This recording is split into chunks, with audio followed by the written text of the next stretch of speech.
il est, tel tu es. Devant Dieu, Jésus n'est pas plus grand que toi. Et devant Dieu, tu n'es pas plus grand que lui. Quand Dieu te regarde, il voit Jésus pointé. Il ne voit pas un Jésus plus grand, un Jésus plus petit. Non, il n'est pas là.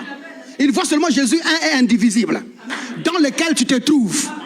Je ne sais pas si tu es son estomac, mais il est là. Je ne sais pas si tu es sa bouche, mais il est là. Je ne sais pas si tu es son doigt, mais tu formes quand même son corps. Nous sommes les membres de son corps. C'est-à-dire, quand Jésus se tient debout là, ces membres-là font constitution de sa personne. Tu n'es pas une personne externe à Jésus-Christ. Tu ne peux pas être petit frère de Jésus-Christ. Et la mentalité des petits frères de Jésus-Christ, c'est une mentalité de kin. Là où tout le monde est un grand frère, maître, karatéka. Quand on me provoque, je vais t'appeler. Je vais appeler le maître. Il viendra de t'appeler. Non. Ce n'est pas comme ça. Jésus-Christ n'est pas grand frère.